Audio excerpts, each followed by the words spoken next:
ሰላም ጤና ይስጥልን የአሻም ተከታታዮች እንደምን አላችሁ? ለዛሬ ዕለተ ረቡዕ ሰኔ 18 ቀን 2017 ዓ.ም ያዝንላችሁ የአሻም የምሽት ዜናዎቻችን የሚያልፉበት ሰዓት ላይ ደርሰናል። እኔ ለተተረኛ አሳላፊ ሙሐመድ ንጉስ አብዱ አብሬያችሁ ቆይታ አደርጋለሁ። በቅድሚያም ርዕሰ ጉዳዮቹን በማስተዋወቅ እንጀምራለን። ጋዜጠኝነት ዜግነት እንደሌለው የምታስቡ ሰዎች ካላችሁ ተሳስታችኋል ሲሉ ጠቅላይ ሚኒስትር አብይ አህመድ ተናገሩ። ጄኔራል ታደሰ ወረደ መንግስት የፋይናንስ ተቋማትን ለማጠናከርና አስፈላጊውን የብድር አገልግሎት ለመስጠት በትኩረት እየሰራ ነው አሉ። የኮንስትራክሽን ኢንዱስትሪው በሀገሪቱ እየተፈጠረ ያለው የዋጋ ንረት ምክንያት እየተፈተነ መሆኑ የከተማና መሰረተ ልማት ሚኒስትር ዴኤታ የትምጌታ አስራት ገለጹ። ከውጭ መቋጫ ያላገኘውና 12 ቀናት ያስቆጠረው የእስራኤል ኢራን ጦርነት መጪው ጊዜ ውስብስብ ሊሆን እንደሚችል ተመላከተ።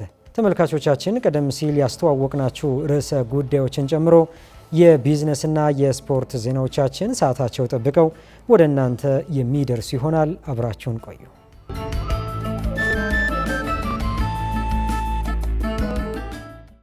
ጋዜጠኝነት ዜግነት እንደሌለው የምታስቡ ሰዎች ካላችሁ ተሳስታችኋል ሲሉ ጠቅላይ ሚኒስትር አብይ አህመድ ተናገሩ። ጠቅላይ ሚኒስትሩ ከመላው ኢትዮጵያ ከተወጣጡ የሕዝብና የግል ሚዲያ ባለሙያዎች ጋር ቆይታ አድርገዋል። አዲስ እንግዳ ሰው እንደሚከተለው ታቀርበዋለች።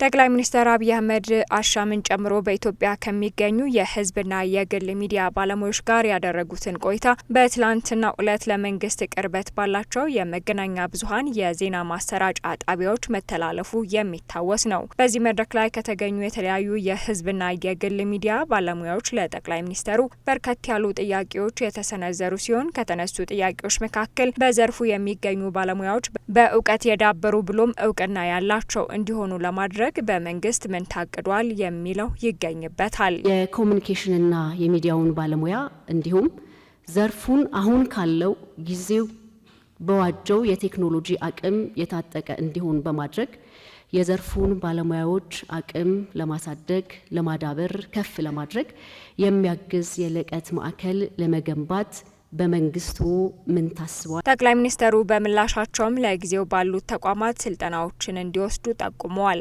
ስልጠና ተሞካክሯል። ምናልባት የኛ ችግር ይመስለኝ የመንግስቱ ላይ ፎከስ አድርገን ሌላውን ትተን ሊሆን ይችላል። አሁን ያለኝ ሬኮመንዴሽን እኔ ለጊዜው የግሎች ለምሳሌ ተደራጅተው ስልጠና ካሪኩለም አዘጋጅተው 2 ቀን 3 ቀን ጋዜጠኛ እናስተምራለን ካሉ አፍሌክስ ገብተው ይሰልጥኑ። ለጊዜው ጊዜው ሲደርስ ደግሞ እንሰራዋለን የእናንተንም። አሁን ለጊዜው ግን ለምንድነው በጣም ብዙ ጥያቄ ስላለ ለሁሉም ይሆናል እያልን ሁሉም ሳይሆን እንዳይቀር አሁን እንሰራለን ብዬ ቃል አልገባላችሁም። አስፈላጊነቱን አምናለሁ። ለጊዜው ባለን ተቋም ተጠቀሙ። ጊዜው ሲደርስ ደግሞ እሱም ይሰራል። በባለሙያዎች በተደጋጋሚ የተነሳው ሌላኛው ጥያቄ ሚዲያዎች ለሚያስተላልፏቸው መረጃዎች ከሚመለከተው አካል ተገቢ የሆነ ምላሽ ማግኘት ላይ ሲሆን በዚህ ዙሪያም ባለሙያው የተለያዩ እንግልትና መዋከቦች እንደሚደርሱበት ተነስቷል። ዋናው ትልቁ ችግር በየደረጃው ያለ አመራር ለዚህ ስራ መቃናት የሚሰጠው ትኩረት በጣም አነስተኛ ነው። ማደናቀፍ አለ፣ መረጃ ለመስጠት አለ፣ አልፎ አልፎም ጋዜጠኞቻችንን የማዋከብ ነገር አለ። ስለዚህ ይህ ጉዳይ በአግባቡ ተፈቶ በተለይ ከምርመራ ዘገባና የህዝብ ድምጽ ከመሆን አንጻር ትኩረት ሊሰጠው ይገባል። ጠቅላይ ሚኒስትሩ በዚህ ዙሪያ በሰጡት ምላሽ ያለ አግባብ በመንግስት ባለስልጣናት በሙያተኛው ላይ የሚወሰዱ እርምጃዎች ፈጣን ምላሽ ይሰጣቸዋል ብለዋል። ጋዜጠኛ ይታሰራል የሚል ነገር ብዙዎች ይናገራሉ። እናንተ ጋር ሲመጣ ግን እንደዛ መሆን የለበትም። አንድ የመንግስት ሹመኛ ባለው ድካም የሚደርስ ያልተገባ ነገር ካለ እመኑኝ ባወቅነው ቁጥር እንፈታለን። ምንም ጥያቄ የለውም። እዚህ ጋር የኛ ፍላጎትና ችግር እሱ አይደለም። የኛ ፍላጎትና ችግር ጋዜጠኝነት በወጉ ውስጣችን ሳይገባና ሳናቀው ናሽናል ኢንትረስትን ሳናቅ ሳውንድ ባይት በማስጨው ክሊክ በመሰብሰብ የንግድ መሳሪያ ማድረጋችን ነው ችግር የሆነው። እንደተባለው ስልክ ያለው ሁሉ ጋዜጠኛ ሆኗል ያሉት ጠቅላይ ሚኒስትር አብይ የጋዜጠኛውን መብት ለማስከበርና ከለላ ለመስጠት የተቋቋመ የኢትዮጵያ መገናኛ ብዙኃን ማህበር መኖሩንና የጋዜጠኛ መስፈርቶችን በማውጣት ትክክለኛ ጋዜጠኛ ማን ነው የሚለውን ለመለየት የጋዜጠኛ መታወቂያ ለመስጠት በሂደት ላይ እንደሚገኝ ተገልጾላቸው ለተጠየቁት ምክረ ሀሳብ ተከታዩም ብለዋል። ጋዜጠኛ የሚባል ሰው ፕሮፌሽናል የተማረ መሆኑ ለሚታወቅ ተቋም ይሰራ መሆኑ ካጠፋ በእናንተ ህግ የሚጠየቅ መሆኑ አረጋግጣችሁ አይዲ ስጧቸው። ፖሊስም እነዚህን ሰዎች ካላግባብ እንዳይነካ፣ ችግር ካለም ተነጋገሩ ከነሱ ጋር በጋራ ሆናችሁ የሚጠየቅ ሰው ካለ ህግ ስላላችሁ ማለት ነው። ጋዜጠኛ የሚባል ለዩ፣ የራሱ የሆነ መለያ አይዲ ስጡት፣ የተከበረ ይሁን። ይሄን ፖሊስ እንዲያውቅ እናደርጋለን፣ ፍርድ ቤት እንዲያውቅ እናደርጋለን። ችግር አይደለም። በሙያ የሚሰራ ማንኛውም ሰው ካልተከበረ ምንም ነገር አይሳካም እዚህ ሀገር ውስጥ። ጋዜጠኝነትና ኢንዱስትሪው የኢትዮጵያ ፍላጎትን አውቆ ለዛ የሚተጋ ከሆነ በመንግስት የሚታዩ ክፍተቶች በሂደት እንፈታለን ያሉት ጠቅላይ ሚኒስተሩ ከሚዲያ ተቋማቱ የፋይናንስ እጥረት አንጻር መንግስት ትኩረት ያድርግባቸው የተባሉ ጥያቄዎችም ተነስተው ምላሽ ተሰጥቶባቸዋል።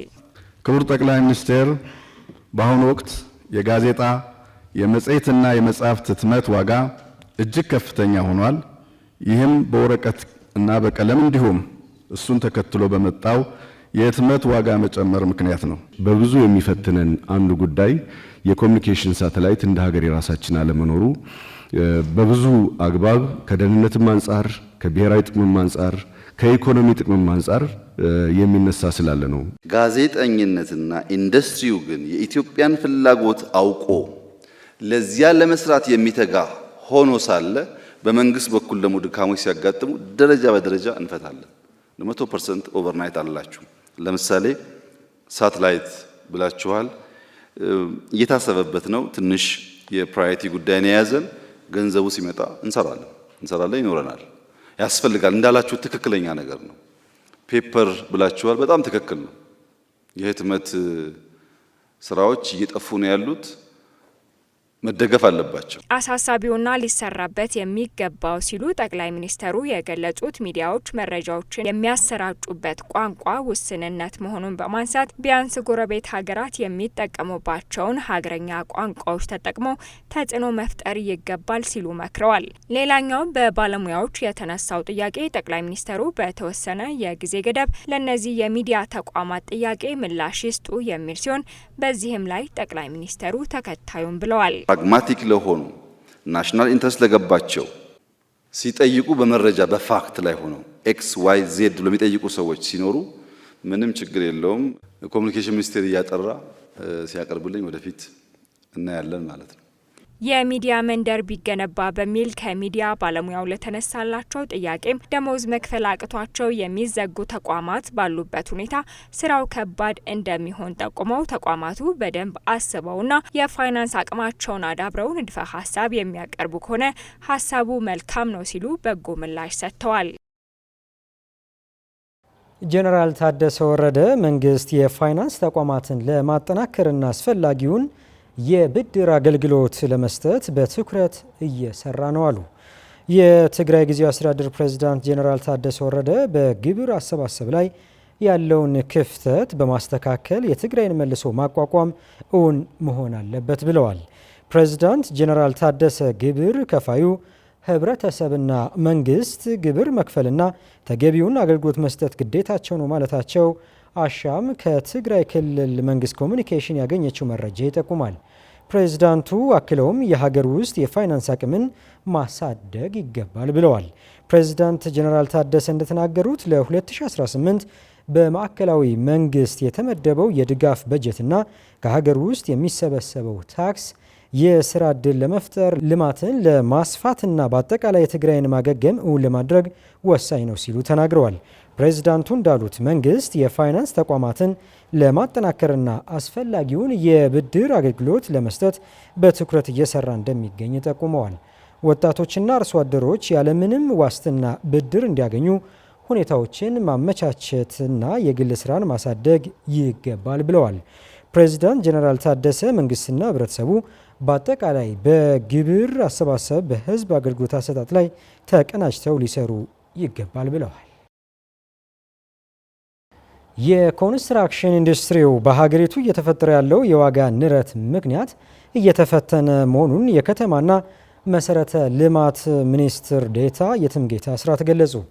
በኢፌድሪ የከተማና መሰረተ ልማት ሚኒስቴር ኮንስትራክሽን ማኔጅመንት ኢንስቲትዩት በዘርፉ እያጋጠሙ ያሉ ተግዳሮቶችን መቅረፍ የሚያስችሉና አዳዲስ ቴክኖሎጂዎች መጠቀም በሚቻልበት ሁኔታ ላይ ትኩረት ሰጥቶ እየሰራ መሆኑ አስታውቋል።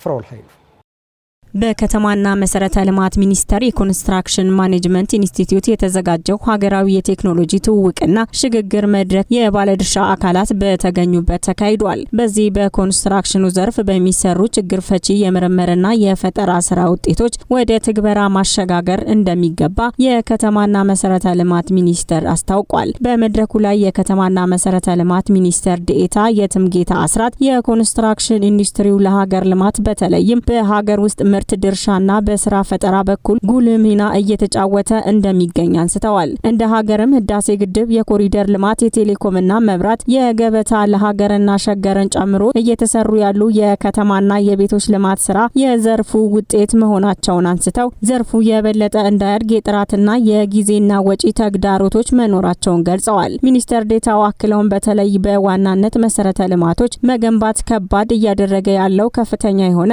የዋጋ ንረት መሆኑን ተናግረው ይህም ለዘርፉ ፈተና ሆኗል ሲሉም ተደምጠዋል። ኮንስትራክሽን ኢንዱስትሪው ይሄን የመሪነት ሚናውን እንዲያስቀጥል ከዚህ በተሻለ ለሀገር ልማት አስተዋጽኦ እንዲያበረክት እነዚህ ችግሮች በደንብ ታይተው ሊፈቱ መፍትሄ ሊበጅላቸው ይገባል። አሁን ላይ ስናይ ጥቂት የማይባሉ ፕሮጀክቶቻችን የመሰረተ ልማት ፕሮጀክቶች ሊሆኑ ይችላሉ። ሌሎች የግንባታ ፕሮጀክቶች ከጊዜ አኳያ፣ ከወጪ አኳያ፣ ከጥራት አኳያ ጉድለት አለባቸው። ኢንዱስትሪ ውስጥ የሚንቀሳቀሱ ባለሚና አካላት ተዋናይ ምንላቸው ብዙ የሚገጥማቸው ፈተናዎች አሏቸው። የኮንስትራክሽን ዋጋን ብቻ ነጥበን ብናይ አሁን ላይ በሀገራችን መሰረተ ልማት መዘርጋት እጅግ በጣም ከባድ እየሆነ ነው። በነገራችን ላይ በጣም ከባድ እየሆነ ነው። ብዙ የተፈጥሮ ሀብት እያለን አፈር፣ ድንጋይ፣ አሸዋ ይሄን ደግሞ አቀናጅቶ የሚገነባ ሰው እያለን የኮንስትራክሽን ኢንዱስትሪው በዋጋ ንረት እየተፈተነ ነው ያለው። ይህም ችግር ሀገሪቱ በምትፈልገው ልክ ዘርፉ እንዳያድግ ማነቆ የሆነ መምጣቱን ተናግረው እነዚህ ችግሮችን ለመፍታት አዳዲስ ቴክኖሎጂዎችን መጠቀም፣ አዳዲስ የግንባታ ሂደትና ግብዓቶችን በመጠቀም ውጤታማ ሊያደርግ የሚችል በመሆኑ ይህንን ተግባራዊ ማድረግ ይገባልን ብለዋል። ሀገር በቀል እውቀትን፣ የፈጠራና የቴክኖሎጂ ትውውቅ ሽግግርን በማጎልበት ዘርፉ ይበልጥ ተወዳዳሪና ቀጣይነት ያለው እድገት ለማረጋገጥ እየተሰራ መሆኑንም ያነሱት የኮንስትራክሽን ማኔጅመንት ኢንስቲትዩት ዋና ዳይሬክተር ታምራት ሙሉ ከቅርብ ጊዜ ወዲህ ዘርፉ ከፍተኛ መነቃቃት በማሳየት በአጠረ ጊዜ ግንባታዎችን በጥራትና በብዛት ማከናወን እየቻለ መሆኑን አንስተዋል። ነገር ግን የግንባታ ግብዓት ወጪ ጭማሪ መኖራቸውን አንስተው አሁን ዓለማችን ላይ እየተፈጠሩ ያሉ ግጭቶች ለዚህ እንደ መንስኤነት እንደሚነሱም ገልጸዋል። የግንባታ ግብዓቶች ዋጋ በአንጻራዊነት ጨምሯል የሚል ያስኬዳል። ይሄ ግን ምክንያቱ ምንድነው ብሎ ማየት ተገቢ ነው የሚሆነው። ብዙ ፋክተርስ አሉ። በዋናነት ግን የግሎባል ሁኔታዎችን ማየት ነው። ብዙዎቹ ለኮንስትራክሽን ግብዓት የምንጠቀማቸው በተለይ ፊኒሺንግ ማቴሪያል፣ ለስትራክቸር ወዘተ የምንጠቀማቸው ከውጭ ኢምፖርት የምናደርጋቸው ነው። በዓለም አቀፍ ደረጃ ያሉ ሁኔታዎች ይታወቃሉ። የነኛ ዳይሬክት ኢፌክት በእኛም የኮንስትራክሽን ማርኬት ላይ ሊኖር የሚችለው ተጽዕኖ ይታሰባል። የዋጋ መጨመር እና ከዛ ጋር የተያያዙ ጉዳዮች ግሎባል ኢፌክት ያመጣቸው ነገሮች አድርጎ መውሰዱ ተገቢ ይመስለኛል። ኢንስቲትዩቱ በዘርፉ ያሉ ባለሙያዎችን በዘርፉ እውቀት እንዲኖራቸውና አዳዲስ ቴክኖሎጂዎችን እንዲጠቀሙ እንዲሁም በአጠረ ጊዜ ግንባታዎች እንዲጠናቀቁ የሚያስችሉ ጥናትና ምርምሮችን እየሰራ ተግባራዊ በማድረግ ላይ እንደሚገኝም ዋና ዳይሬክተሩ ታምራት ሙሉ ተናግረዋል። መንግስት የኮንስትራክሽን ማኔጅመንት ኢንስቲትዩትን ሲያደራጅ የሰጠው ተልእኮ አለ። ሌሎች ደግሞ በከተማና መሰረተ ልማት ሚኒስቴር ስር ተጠሪ ተቋማት ሆነው ተደጋጋፊ የሆነ ተልእኮ የተሰጣቸው አካላት አሉ። ወደ ኮንስትራክሽን ማኔጅመንት ኢንስቲትዩት ስንመጣ በዋናነት ማንዴታችን ወይም የተሰጠን ተልእኮ የኮንስትራክሽን ዘርፉ አክተርስ ወይም ደግሞ ባለድርሻ አካላት ወይም በቀጥታ በኮንስትራክሽን ስራው ላይ የሚሳተፉት ካፓሲቴትድ እንዲሆኑ፣ ብቃት እንዲኖራቸው፣ ምርታማ እንዲሆኑ፣ በአጠረ ጊዜ ፕሮጀክት መጨረስ እንዲችሉ፣ ከአዳዲስ ቴክኖሎጂዎች ጋር እንዲተዋወቁ የማድረግ ወይም ደግሞ አጠር ሳደርገው የአቅም ግንባታ ስራ፣ የጥናትና ምርምር ስራ ውጤታማ ስራ መስራት እንዲችሉ ከአዳዲስ ቴክኖሎጂዎች ከሀገር በቀል አማራጭ የግንባታ ግብዓቶች ጋር ማስተዋወቅ እና ባለሙያዎቹን በዓለም አቀፍ መድረክ ጭምር ተወዳዳሪ የሚያደርጉ የአቅም ግንባታ ስልጠናዎች መስጠት እና ድምር ውጤቱ የሀገሪቱ የፕሮጀክት አፈጻጸም ከጊዜም አንጻር ከዋጋም አንጻር ከጥራትም አንጻር ዓለም አቀፍ ደረጃውን የጠበቀና ተወዳዳሪ እንዲሆን ማድረግ ነው። ዘርፉ የዲጂታል ኢኮኖሚ ግንባታ ላይ ትኩረት በማድረግ ግንባታዎች ከተገነቡ በኋላ የሚያጋጥሙ ችግሮችን ከወዲሁ ዲዛይን ላይ በማስተካከል ከብክነት ለመከላከል የሚያስችሉ ቴክኖሎጂዎችን በመጠቀም ላይ እንደሚገኝም ዳይሬክተሩ አክለው ተናግረዋል። ዲጂታል ኢኮኖሚ ግንባታ አንጻር የኮንስትራክሽን ማኔጅመንት ኢንስቲትዩት የቢልዲንግ ኢንፎርሜሽን ሞዴሊንግ የሚባል የዲጂታል ቱል ነው። ይህንን ስልጠና በከፍተኛ ሁኔታ እየሰጠን ያለ ነው። በዚህ ስልጠና ሰልጣኞች ከጨረሱ በኋላ የሚያዘጋጇቸው ዲዛይኖች እርስ በርሳቸው የሚናበቡ ወይም ደግሞ ክላሽ ኢዝሊ ዲቴክትድ ሆኖ ወደ አክቹዋል ግንባታ በሚገባበት ጊዜ ተጨማሪ ዋጋ፣ ተጨማሪ ጊዜ የመሳሰሉ ነገሮችን መሰረታዊ በሆነ መልኩ የሚቀንስ ስራ፣ ተወዳዳሪ የሚያደርግ ስራ ፕሮጀክት ባጠረ ጊዜ ለመስራት ያው እንግዲህ ብዙ ጊዜ ፕሮጀክት ፌል የሚያደርገው ብዙ ፋክተርስ ቢኖሩም አንዱ ለዝግጅት በቂ ጊዜ ካለመስጠት፣ ዲዛይኑን ፕሮፐርሊ ከሚሰራበት ቦታ ጋር አጣጥሞ አስቀድሞ አቅዶ ካለመስራት፣ የተለያዩ ዲዛይኖችን በምንሰራበት ጊዜ አንዱ ከሌላው ጋር የተጣጣመ መሆኑን አለማረጋገጥ፣ የሚዘጋጀው የስራ ዝርዝር ሪያሊስቲክ ያለ መሆን፣ ኦቨር ኳንቲፊኬሽን፣ አንደር ኳንቲፊኬሽን የሚባሉ አሉ ተርሚኖሎጂስ። የነኛ ድምር ውጤት ፕሮጀክቶች እንዲዘገዩ ያደርጋል። ይሄ ቢም ትሬኒንግ እነኚህን ነገሮች ወደ አክቹዋል ኮንስትራክሽን ሳይገባ በዲዛይን ፌዝ ላይ ትሬስ እንድናረጋቸውና ምንም አይነት ገንዘብ ሳናወጣ እንድናስተካክላቸው እድል የሚፈጥር ነው። በመድረኩም የኮንስትራክሽን ኢንዱስትሪው ጥቅም ላይ ቢውሉና ሚና ሊጫወቱ የሚችሉ የተለያዩ የስራ ፈጠራዎች፣ የምርምር ስራዎችና ዘመናዊ የሆኑ ቴክኖሎጂዎችም ቀርበዋል። በከፋ ዞን የሚገኙ የቡና አምራቾች ከሌሎች ጊዜያቶች አኳያ ተጠቃሚ እንደሆኑ የዞኑ ኮሚኒኬሽን በአሻም በኩል አስታወቀ። ቢሮው ከዚህ ቀደም ከሚያገኙት የቡና ምርት አንጻር በዚህ ዓመት ተጠቃሚነታቸው በከፍተኛ ሁኔታ እየጨመረ እንደመጣ ለአሻም ነግሯታል። መስከረም አዲሱ ተጨማሪ አላት። ኢትዮጵያ ወደ ውጭ ከምትልካቸው ምርቶች መካከል ቡና ግንባር ቀደሙን ይይዛል። በርካታ ቢሊዮን ዶላሮችም በየዓመቱ ኢትዮጵያ ገቢ እንደምታደርግም በመንግስት ሲገለጽ ይስተዋላል። ለዚህ አበርክቶ ደግሞ በኢትዮጵያ የቡና ምርት በከፍተኛ ደረጃ የሚመረትባቸው አካባቢዎች ዋነኛው የከፋ ዞን እንደሆነም ይታወቃል። ይሁን እንጂ በዞኑ በሚገኙ የቡና አምራቾች፣ አርሶ አደሮችና ነጋዴዎች በግብይት ወቅት የተለያዩ ህገወጥ ደላሎችና ነጋዴዎች አማካኝነት ተጠቃሚነታቸው አናሳ እንደነበር የዞኑ መንግስት ኮሚኒኬሽን ከዚህ ቀደም ለአሻም ነግሯታል። በዚህ ዞኑ አሁን ላይ በቡና ምርቱ ዙሪያ እየሰራ ያለውን ስራ ምን ይመስላል? ህገወጥ ደላሎችና ነጋዴዎችን በመቆጣጠርና የቡና ምርት አምራቾችን ተጠቃሚ በማድረግ ረገድ ምን አይነት ስራዎችን ሰራ? በማለት አሻም የከፋ ዞን የመንግስት ኮሚኒኬሽን ጉዳዮች ኃላፊ የሆኑትን ሀብታሙ እሸቱን አነጋግራለች። ኃላፊው እንደሚሉት ከሆነ በዞኑ በሚመረተው የቡና ምርት በርካታ አምራቾች እየተፈጠሩ በመሆናቸውና የቡና ምርት ላይ ከፍተኛ ስራ እየተሰራ በመሆኑ በቡና ምርትና ዘርፍ ላይ መነቃቃትን ፈጥሯል ይላሉ። ከዚህ ቀደም በቡና ምርት ላይ ተግዳሮት ሆኖ የቆየው የህገ ወጥ ነጋዴዎች ጉዳይ በአምራቹና በነጋዴው ላይ ጫና ሲያደርግ እንደቆየ ገልጸው አሁን ላይ በርካታ ህጋዊ የግብይት ማዕከላትን በመክፈት ነጋዴው ላይ ይደርስ የነበረውን ጫና ለመቀነስ ተችሏል ብለዋል ኃላፊው። በተለይ አሁን ባለው በጣም በተሻለ ሁኔታ የሚያመርቱ አርሶ አደሮች በዞኑ ውስጥ በብዛት እየተፈጠሩ ከመሆናቸው የተነሳ ቡና ላይ ከፍተኛ ስራ ተሰርቶ አሁን እየመጣ ያለውን ለውጥ ምክንያት በማድረግ ነው ይሄን እውቅና የተሰጠውና ስለዚህ ቡና አሁን ባለው ነባራዊ ሁኔታ ከፍተኛ የሆነ መነቃቃት ነው እየተፈጠረ ያለው። ከፍተኛ የሆነ ቡና ተከላና የማልማት ስራዎች እየተሰሩ ነው። ከዚህ ከአረንጓዴ አሻራ መርሃ ግብርም ጋር ተያይዞ ከዚህ ከፍተኛ የሆነ ስራ ነው እየተሰራ ያለው። እንግዲህ ቀደም ሲል ያስቸግር የነበረው ምንድነው የህገወጥ ነጋዴ በተለይ በአቋራጭ የህግ ስርዓትን ባልተከተለ መልኩ ከአርሶ አደር ቡና መንግስት ባስቀመጠው አቅጣጫ የገበያ ትስስርን ጠብቆ እንዲሄድ ከማስቻል አንጻር የነበረው ጉድለት ነበር ቀድሞ። ያን ማስተካከልና ልክ አርሶ አደሩ በግብይት ማዕከላት ውስጥ ቡናውን እንዲያቀርብ የተለያዩ የመንግስት የግብይት ማዕከላት ተከፍተው በዛ በኩል ነው አሁን ቡና እየመጣ ያለው። አያይዞም አርሶ አደሩ ከቡና ምርት ማግኘት የሚገባውን ጥቅም ለማግኘት የሚቸገርበት አጋጣሚ እንደነበር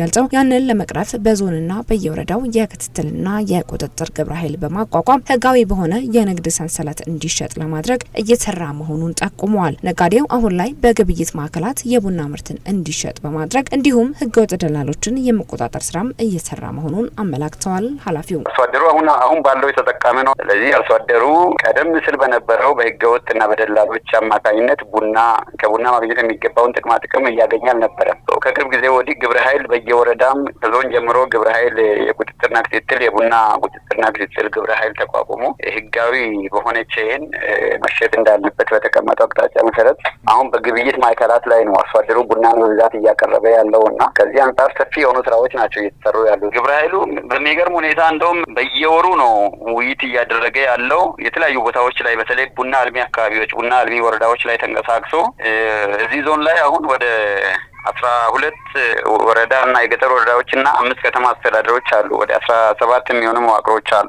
የነዛ መዋቅር የግብረ ኃይሉ አባላት በሙሉ ባሉበት ተንቀሳቅሶ ቡና አልሚ የሆኑ አካባቢዎች ላይ እየሄዱ የልምድ ልውውጥም እያደረጉ ነው። በዞንና በወረዳ የተሰማሩ የቡና ምርት ቁጥጥርና ክትትል ግብረ ኃይሎች በወረዳ ማዕከል ውይይቶችን በማድረግ በቁጥጥርና ክትትል ወቅት የሚታዩ ችግሮችን ለመቅረፍ በሚያስችል ሁኔታ እየተንቀሳቀሱ እንደሆነ ገልጸው ሞዴል አርሶ አደሮችን የመጎብኘት ስራም ጭምር በመሰራቱ በቡና ምርት መሻሻል እንዲታይ ማስቻሉንም አመላክተዋል። ከፍተኛ በሆነ ሁኔታ ቡና እያለሙ ያሉ አርሶ አደሮችን ማሳ ጎብኝተው ከዛ በኋላም እዛ ወረዳ ማዕከል ላይ ውይይት አድርጎ ግምገማ አድርጎ ያሉ ችግሮችን ያሉ መልካም ነገሮችን አንስቶ ተወያይተው የመጡበት ሁኔታ አለ። ጊምቦ የሚባል ወረዳም ላይ እንደዚሁ ቢጣ የሚባል በጣም ቡና በማምረት የሚታወቅ አካባቢ ላይ ሄዶ ግምገማ እያደረጉ ውስጥም እየገቡ ያለውን የአርሶ አደሩ ማሳ የሞዴል አርሶ አደሮችን ማሳ እየጎበኙ ያሉበት ሁኔታ አለና በዚያም ነው አሁን በቡና ምርትና ግብይት ላይም መሻሻል እየመጣ ነው ያልነው። ይሄ ደግሞ ለሌሎችም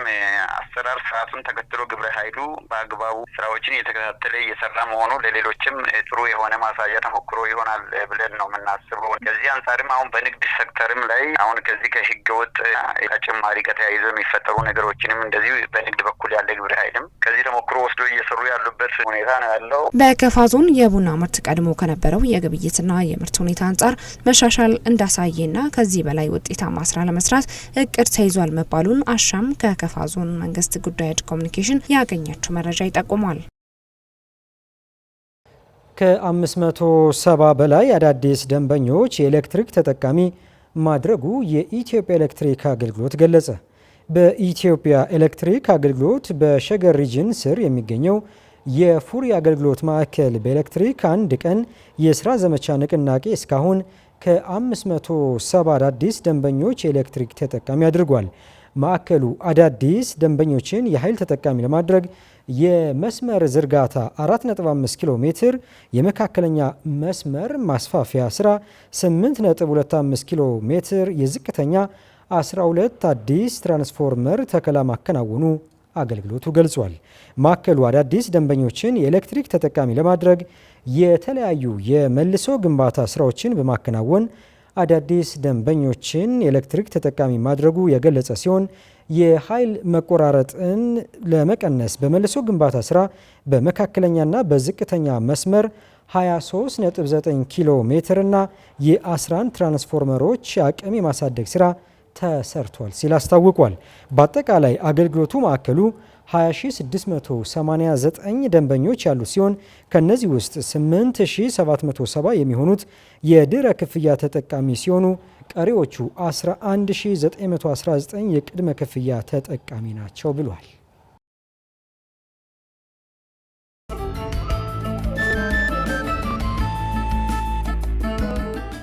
ተመልካቾቻችን ለዕለቱ ያዝንላችሁ ዜናዎቻችን ከመቋጨታችን በፊት በድጋሜ ርዕሰ ጉዳዮቹን እናስታውሳችሁ። ጋዜጠኝነት ዜግነት እንደሌለው የምታስቡ ሰዎች ካላችሁ ተሳስታችኋል ሲሉ ጠቅላይ ሚኒስትር አብይ አህመድ ተናገሩ። ጄኔራል ታደሰ ወረደ መንግስት የፋይናንስ ተቋማትን ለማጠናከርና አስፈላጊውን የብድር አገልግሎት ለመስጠት በትኩረት እየሰራ ነው አሉ።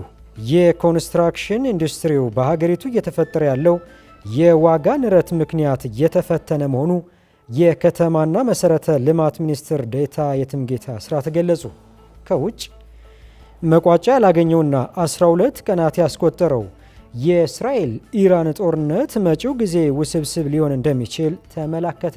ተመልካቾቻችን ለዛሬ ረቡዕ ሰኔ 18 ቀን 2017 ዓ.ም ያዝንላችሁ የአሻም ምሽት ዜናዎቻችን በዚሁ ተቋጭተዋል። አብሬያችሁ ቆይታ ያደረኩት ደግሞ እኔ መሐመድ ንጉስ አብዱ ነበርኩኝ።